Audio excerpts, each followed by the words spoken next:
At para po sa kaalaman ng lahat, ang ating pong request sa PSA or sa Philippine Statistics Authority ukol sa pangalang Mary Grace Piatos ay ating pong na-receive ang kanilang tugon dito nung dated November 25, 2024 at dito sinasabi nila na base sa kanilang record ay walang ipinanganak na Mary Grace Piatos ang pangalan.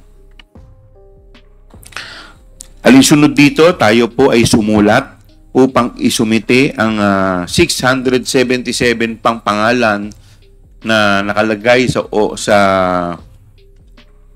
acknowledgement receipt ng DepEd kung saan tayo po ay binigyan ng tugon ng Philippine Statistics Office dated December 8, 2024 at dito kanila pong sinasabi na out of 677 individuals, 405 ay walang birth certificate o walang record sa birth certificate o pwede nating sabihin na non-existent. Enzo Recto, kalaban ang katiwalian at kasinungalingan, kakampi sa katotohanan at kabutihan.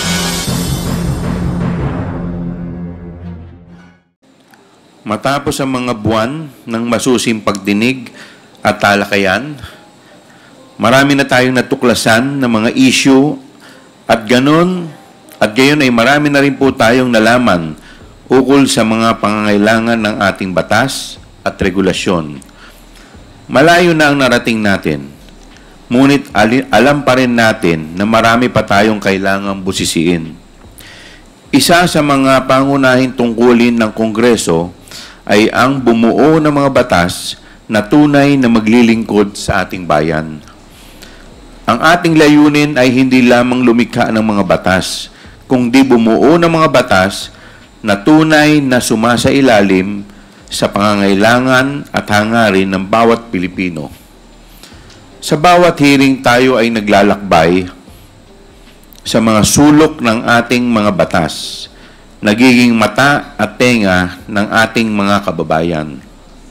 Dito natin natutuklasan ang mga kakulangan ng ating batas. Mga puwang na bilang mga kongresista ay dapat nating sikapin na punan upang mas mapabuti ang ating sistema at ang kalagayan ng ating bansa. Bago ako magpatuloy, nais kong ipahayag ang taus-pusong pasasalamat sa lahat ng ating mga resource persons. Ang inyong dedikasyon ay nagbibigay liwanag sa madilim na landas ng katiwalian. Alam namin kung gaano kahirap ang inyong pagdalo sa mahabang pagdinig. Ang inyong presensya at pagsagot sa mga katanungan ng komite ay hindi matutumbasan. Aasahan po namin ang inyong patuloy na suporta at pasensya sa mga susunod na pagdinig ng komite. Nagsimula ang lahat na ito sa isang speech at isang request for investigation. Kung ating aalalahanin, nagkaroon ng privilege speech number 379 si Congressman Rolando Valeriano noong September 3, 2024 tungkol sa paggamit ng public funds ng Office of the Vice President mula 2022 hanggang 2024. At ang motu proprio na investigasyon sa manifestation ni Congresswoman Jervil R. Luistro noong September 2, 2024. Patungkol sa iba't ibang issue na nakapaligid sa budget ng Department of Education or DepEd. Kasama na rito ang hindi matagumpay na pagpapadala ng mga computer units sa mga teacher, estudyante at mga paaralan. Kaya't unang sinimulan namin ang pagtingin sa regular funds ng pangalawang Pangulo sa parehong OVP at DepEd. Para sa OVP, tinignan natin ang mga maranyang satellite offices kung ating aalalahanin, nakakabahala na halos kalahati ng budget ng OVP para sa 2023 at 2024 ay napunta sa pagtatayo at pagpapanatili ng mga satellite offices nito sa buong bansa. Ang tanggapan ng Vice President Sara Duterte ay mayroon ding napakalaking budget na 2.3 billion noong taong 2023. At dahil sa mga hindi maipaliwanag na gastos, noong 2024 ay kinailangang bawasan ang budget ng kanyang opisina sa 733.2 million. Ngunit para sa taong 2025, muli siyang humiling na bigyan siya ng 2.37 billion pesos.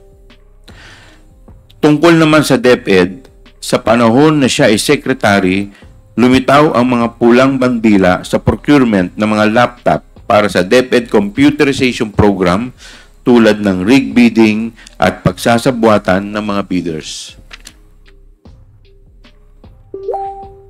Siya rin ay hindi nakapaghatid ng laptop na nagkakahalaga ng 9 billion para sa mga programa ng e-learning ng DepEd na tila isang napakalaking pagkukulang sa panahon na lumalalang pangangailangan para sa mga kagamitan ng edukasyon. Ngunit sa ating pagdinig at pagsusuri ng budget utilization ng DepEd at OVP, paulit-ulit lumilitaw at pinaka nakakabahala ang mga issue patungkol sa confidential funds. Napakalaking halaga po ang perang ito. Sa OVP, mula 4th quarter ng 2022 hanggang 3rd quarter ng 2023, mayroong nagastos na 500 million worth of confidential funds. Habang sa DepEd naman, mula 1st quarter hanggang 3rd quarter ng 2023, ay may 112.5 million pesos naman. Suma total ay may 612.5 million pesos, higit kalahating bilyon ang hinawakang confidential funds ng ating Vice Presidente. Natural bilang mga mambabatas na may mandatong masiguro na nagagamit ng wasto ang pera ng taong bayan, paulit-ulit rin naming naitatanong, saan napunta ang confidential funds? Sa ating pagsusuri, lumitaw ang mga sumusunod na kakulangan o gaps sa ating batas. Number 1. Ang halaga ng Fidelity Bond para sa Special Disbursing Officers or SDO ay napakababa kumpara sa pondo na kanilang hawak.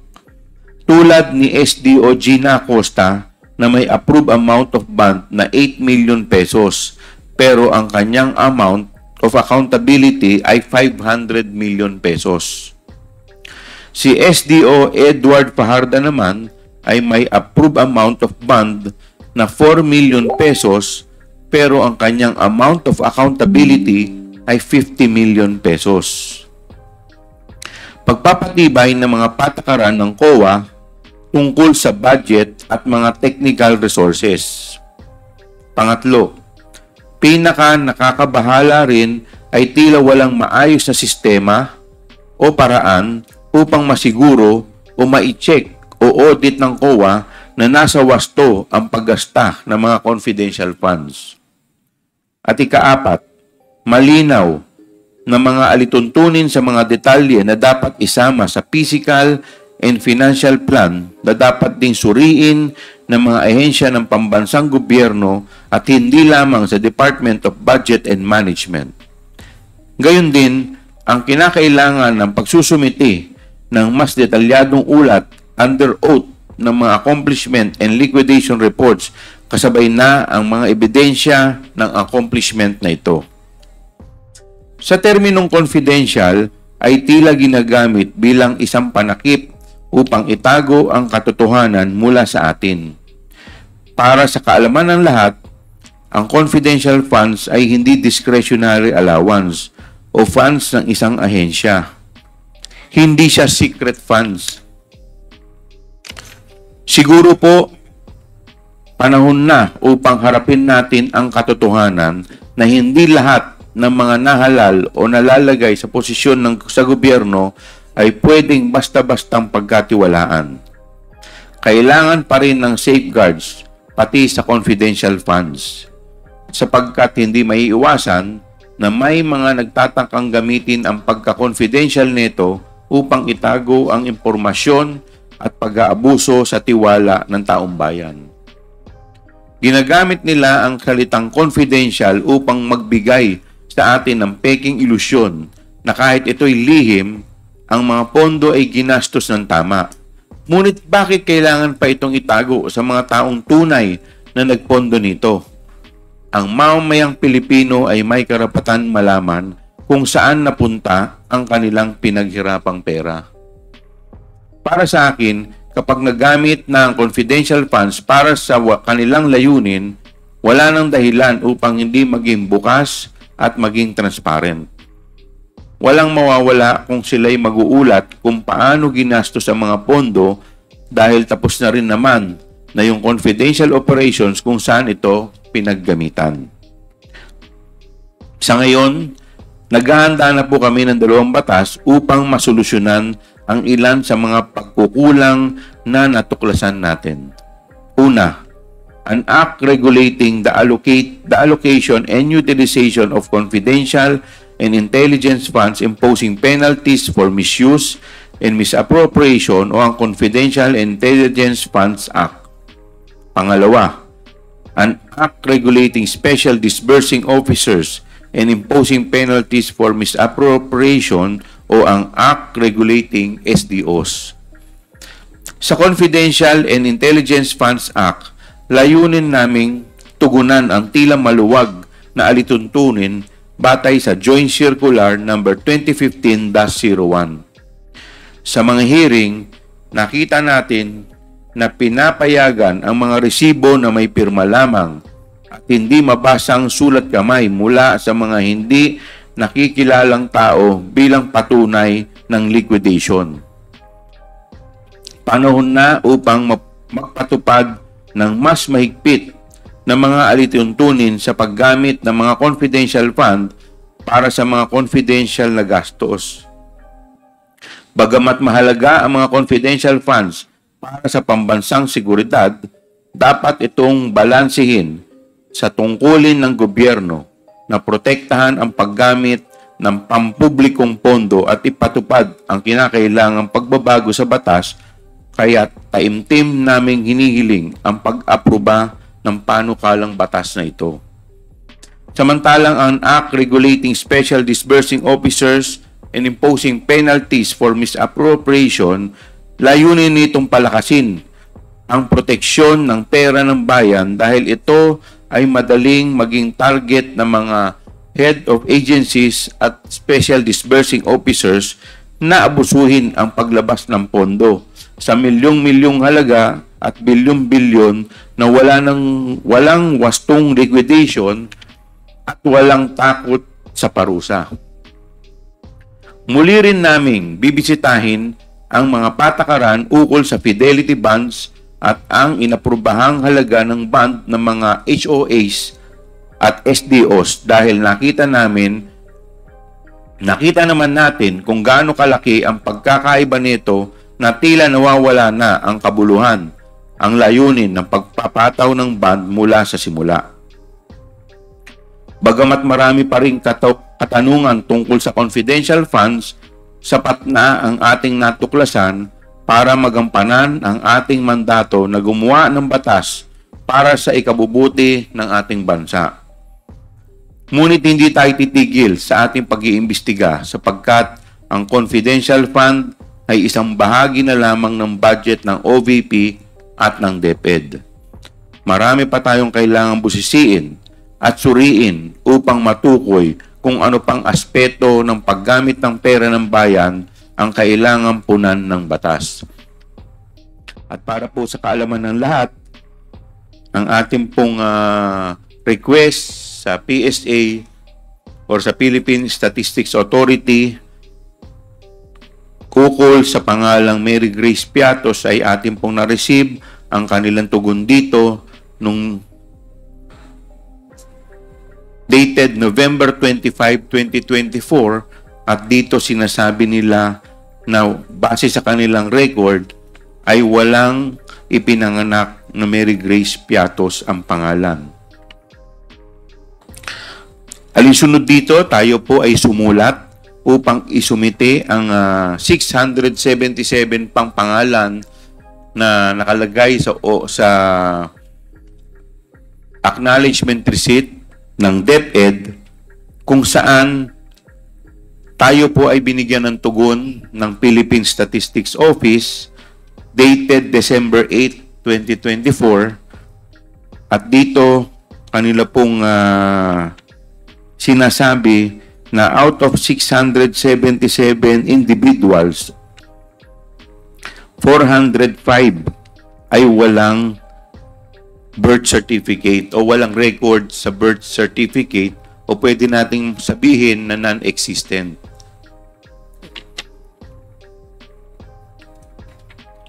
So, nandito po ang record. Muli, maraming salamat sa inyong oras at sama-sama tayong magsikap para sa mas mabubuting batas para sa bayan. Kami ay tunay na mangha. Tayo po, hindi lang tayo, ang buong bayan ang namangha. We reached out to the National Statistics Authority and inquired from them into whether this was a real person or a made-up character. We were likewise informed, Mr. Chair, that the NSA had no record of any person bearing the name of Mary Grace Piatos. There are certain personalities, Mr. Chair, who claim this Mary Grace Piatos were merely a code name, adding that in television and in movies, sa mga palabas at sa television, these code names are used for secret mission. But the fugitive, and I address to him directly in hiding, forgets that this is real life. Tunay po tayong nag-iimbestiga dito, hindi po ito television, hindi po ito palabas. That the people's money, earned through the hard work of every Filipino, should be scrutinized on how they were spent by our agencies. Mr. Chair, ang keyword, Mr. Chair, is transparency. Transparency is required kasi kailangan masilip ng otoridad, gaya ng COA, o kaya't ang taong bayan kung nasa tama ba ang paggastos ng kanilang pondo. In this particular case, the confidential funds. The PSA recently informed us, Mr. Chair, that our new friends, Mr. Kokoy Villamin, Ms. Milky Sikuya, and Ms. Alice Crescencio, are also all non-existent. Wala po silang record. Non-existent. Hindi po sila, according to PSA, ay posibleng hindi po ito mga tao. There is no record of their birth, no record of their marriage, contracts, whatsoever, or death. No, sana naman po, hindi death, no? Although we just want to leave no stone unturned. That's why we request them, if they have a proof that would really prove an evidence of their existence. Birth, marriage, or even death certificates. Wala po, according to PSA. In fact, Mr. Chairman, of the 677 names from the DepEd acknowledgement receipts, which we submitted to the PSA for verification, para po patunayan na kung mayroon bang tao na ganito, the 677 names from the ARs, it was determined by the PSA, Mr. Chair, that only 405 of these ARs with these names have no record whatsoever. So malaki-laki po yung persyento, 677. Out of the 677, 405 ang wala pong verifikasyon at wala pong record ang PSA. So Mr. Chair, it is unlikely that all of these are merely code names, as some supposedly high-powered lawyer would claim. That this simply would not make sense from a legal standpoint, which we will discuss more, Mr. Chair, and from a practical perspective, since it would be an unbelievable, unimaginable amount of effort to do. Imagine, Mr. Chair, gumawa ka, pag-imbento ka ng ganyang karamihang pangalan. At let us go back to Alice Crescencio, if assuming without conceding that these are code names. Di ba pag mga code names po, Ibig sabihin, you somehow protect the real identity of the person. That's why you're using code names.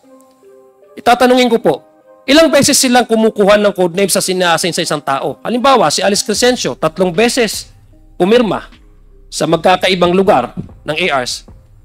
How would they find out if Miss Alice Crescencio is assigned to a particular person kung 3 beses nila itong ginamit? Kung tanamang, if assuming that what they're saying is true, how sloppy they are to work and assign 3 code names to 3, same code name to 3 different persons. Bunyog, bunyog, halikan na kasama ka.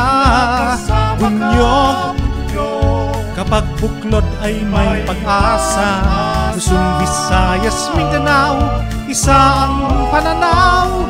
Sa bagong Pilipinas ang bunyog isisigaw. Bunyog.